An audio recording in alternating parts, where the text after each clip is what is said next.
15 লক্ষ টাকা 16 লক্ষ টাকা করে ঘুষ নিয়ে চাকরি চুরি করেছেন মমতা বন্দ্যোপাধ্যায়। যে আসানসোলে মাটির নিচের কয়লা আর দুর্গাপুরের হচ্ছে দামোদরের অজয়ের বালি, এই যে লুট করে কলকাতায় মাল পিসি ভাইপো প্রতি মাসে নিয়ে যায়, তার জন্য 18 দিন ধরে এখানে মাটি আঁকড়ে পড়ে আছেন। আমাদের গাড়ি থেকে টাকা উদ্ধার হয়নি। মন্ত্রী পার্থ চট্টোপাধ্যায় 140 কিলো ওজন, 4 গার্লফ্রেন্ড, তার বাড়ি থেকে, পার্থর বাড়ি থেকে টাকা উদ্ধার হয়েছে, অপার বাড়ি থেকে টাকা উদ্ধার হয়েছে। ভোটের পরেই পিসি ভাইপো, অনুব্রত, চালচোর মন্ত্রী বালু, এদের পাশেই কম্বল পেতে পিসি ভাইপোকেও শুতে হবে। কীর্তি আজাদ যিনি এখানে লড়াই করতে এসছেন, তিনি ভাগলপুর থেকে এসছেন, তিনি হচ্ছেন বহিরাগত। আর বাংলার দামাল ছেলে হচ্ছে দিলীপ ঘোষ। বরাবর বিজেপিকে সমর্থন দিয়ে এসছে দুর্গাপুরের মানুষ। দাদা, মেদিনীপুর থেকে দিলীপ ঘোষ একেবারে বর্তমান দুর্গাপুরে, কেমন ফল হবে কি মনে হচ্ছে? একদিকে রয়েছে কীর্তি আজাদ, স্পোর্টসম্যান। দিলীপ দা হচ্ছে রাজ্য বিজেপির প্রাক্তন সভাপতি, কেন্দ্রীয় বিজেপির প্রাক্তন সহসভাপতি। দিলীপ দা মেদিনীপুরের নয়, দিলীপ দা হচ্ছে বাংলার নেতা। বাংলার নেতাকে ভারতীয় জনতা পার্টি দুর্গাপুরে লড়াই করার জন্য পাঠিয়েছেন, বর্ধমান দুর্গাপুর কেন্দ্রে। ইনি এখানে 40 বছর ধরে প্রচারকের কাজ করেছেন আসানসোল দুর্গাপুরে। তাই দিলীপ দার এই মাঠ চেনা মাঠ।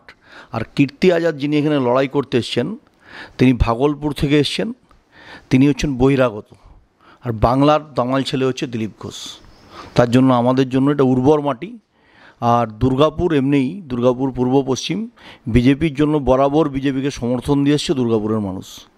আচ্ছা, অমিত শাহজি যে একটা টার্গেট দিয়েছে বাংলায় 30-এর উপরে সিট নেওয়া,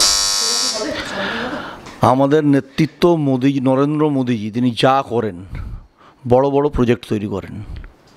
উনি সংসদ ভবন তৈরি করেছেন, অটল সেতু তৈরি করেছেন, তিনি হচ্ছেন রেলের যে হচ্ছে গঙ্গার নিচ দিয়ে মেট্রো চালু করেছেন। তো মোদিজির সব পরিকল্পনা বড় বড়। উনি এবারে 400 সংখ্যা দিয়েছেন এই জন্যেই, ভারতবর্ষকে তৃতীয় বিশ্বের দেশে, অর্থনৈতিক দেশ হিসাবে প্রতিষ্ঠিত করার লক্ষ্যে, শক্তিশালী রাষ্ট্র তৈরির লক্ষ্যে ভারত আগামী দিন সারা বিশ্বকে নিয়ন্ত্রণ করবে, তার জন্য আজকে 400 পারের লক্ষ্য দেওয়া হয়েছে। আচ্ছা আচ্ছা, এখন আমরা দেখছি ভোটের ঠিক সময়টাতেই, ভোট চলাকালীন সন্দেশখালীতে বিভিন্ন রকম ভিডিও ভাইরাল হচ্ছে। আমরা নারদ স্টিং অপারেশন দেখেছিলাম। সেখানে ম্যাথু স্যামুয়েলকে দিয়ে বাংলার সার্বজনীন ভাইপো, তার একজন শ্বশুরবাড়ির আত্মীয় আছে কেডি সিং, তাকে দিয়ে এই অপারেশনটা করিয়েছিল। ঠিক একই ক্ষেত্রে এখানেও তাই ঘটনা ঘটেছে। মোবাইলে ভিপিএন বলে একটা পাসওয়ার্ড হয়, কোন পুলিশ অফিসার এই ভিপিএন ব্রেক করে এইটা করিয়েছে স্টিং, তাদের তালিকাও আমাদের কাছে এসছে। হাইকোর্টে আমরা জমা দেবো। দেখুন ওই পুলিশের কী করে 12টা বাজাতে হয়, সেই পুলিশকে আমরা বোঝাবো নির্বাচনের পর। আচ্ছা, রাজ্যপালের বিরুদ্ধে শ্লীলতাহানির অভিযোগ এসেছিল, রাজ্যপাল একটা ভিডিও দেখিয়েছে, সে প্রকাশ করেছেন। তারপর থেকে দেখা যাচ্ছে মানে বারে বারে অভিযোগ উঠছে যে বিজেপিকে কালিমালিপ্ত করা বা রাজ্যপালকে কালিমালিপ্ত করার চেষ্টা চলছে। প্রশাসনিক পদে থাকা একজন মানুষ, যিনি তার কিভাবে জীবন নির্বাহ করবেন, এটা সম্পূর্ণ তার ব্যক্তিগত জীবন, এই বিষয়ে আমি কথা বলতে পারবো না। এটা ভারতীয় জনতা পার্টির কোনো নেতৃত্বের বিরুদ্ধে যদি দেখানো হতো, তাহলে আমি এর উত্তর দিতে পারতাম জেলার মুখপাত্র হিসাবে। রাজ্যপালের সম্বন্ধে বলার অথরিটি আমি নই। রাজ্যপালের সম্বন্ধে বলার অথরিটির জন্য আমাদের স্টেট প্রেসিডেন্ট আছেন, তারা বলবেন। আচ্ছা, রাজ্যের মুখ্যমন্ত্রী বারবারে বিভিন্ন সভা করছেন, সভা থেকে বলছেন এই রাজ্যে সিএএ হতে দেবেন। আগে মুখ্যমন্ত্রীকে বলুন, আজকে নিয়ে 18 দিন পড়লো, মুখ্যমন্ত্রী দুর্গাপুর ছেড়ে কেন যাচ্ছেন না পিসি ভাইপো মিলে? পিসি সিটি রেসিডেন্সি হোটেলে আছেন, আর হচ্ছে গান্ধী মোড় ময়দান থেকে চপারে উড়ে যাচ্ছেন, ভাইপো ভগৎ সিং স্টেডিয়াম থেকে চপারে উঠছেন। 18 দিন ধরে শুধু পড়ে আছেন এখানে যে আসানসোলে মাটির নিচের কয়লা আর দুর্গাপুরের হচ্ছে দামোদরের অজয়ের বালি, এই যে লুট করে কলকাতায় মাল পিসি ভাইপো প্রতি মাসে নিয়ে যায়, তার জন্য 18 দিন ধরে এখানে মাটি আঁকড়ে পড়ে আছেন। দুটো সিট দুটোই গুনে গুনে পিসি ভাইপোকে হারাবো, আসানসোল এবং দুর্গাপুর বর্ধমান। আচ্ছা, বিজেপিকে বলছে যে চাকরি খেকো, মুখ্যমন্ত্রী চাকরি খেকো। আমাদের গাড়ি থেকে টাকা উদ্ধার হয়নি।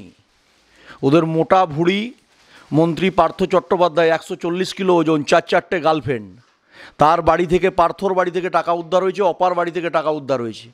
এসএসসির চাকরি প্রাপকদের 15 লক্ষ টাকা 16 লক্ষ টাকা করে ঘুষ নিয়ে তাদের চাকরি চুরি করেছেন মমতা বন্দ্যোপাধ্যায়। আগে দুর্গাপুজো এলে দুর্গাপুরবাসী হচ্ছে মহালয়ায় বীরেন্দ্রকৃষ্ণ ভদ্রের চণ্ডীপাঠ শোনার জন্য মুখর হয়ে থাকতেন।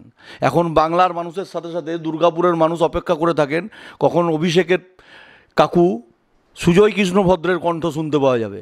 সেই কণ্ঠ এবার শুনতে পাওয়া গেছে। কোর্টে ইডি জমা করেছেন ওএমআর সিট মুছে দেওয়ার জন্য কারা নির্দেশ দিয়েছিলেন। পিসি ভাইপোর কণ্ঠ কোর্টে গেছে। ভোটের পরেই পিসি ভাইপো, অনুব্রত, আমাদের হচ্ছে চালচোর মন্ত্রী বালু, এদের পাশেই কম্বল পেতে পিসি ভাইপোকেও শুতে হবে, সেই জন্য ব্যবস্থা রেডি হচ্ছে। কর্পোরেশন ইলেকশন হচ্ছে না কেন? আমরা দেখতে পাচ্ছি মুখ্যমন্ত্রীকে জিজ্ঞেস করুন, মুখ্যমন্ত্রী তো পাশেই আছে, এখান থেকে 200 মিটারের মধ্যে। 5/9/2022 মেয়াদ শেষ হয়ে গেছে দুর্গাপুর কর্পোরেশনের। 44,000 স্কোয়ার কিলোমিটার এলাকা, এখানে হচ্ছে নির্বাচন হয় না, 5 জন প্রশাসক দিয়ে বোর্ড চালানো হয়। যারা বাইরে থেকে প্রচারে আসছেন আমাদের এখানে, তারা প্রত্যেকে দুর্গাপুর শহর যখন পরিক্রমা করছেন, প্রত্যেকটা মানুষ একটাই কথা বলছেন, শহরটা তো নোংরা কেন? দুর্গাপুর শহরকে নোংরা করেছে কারা? তার নাম হচ্ছে তৃণমূল কংগ্রেস।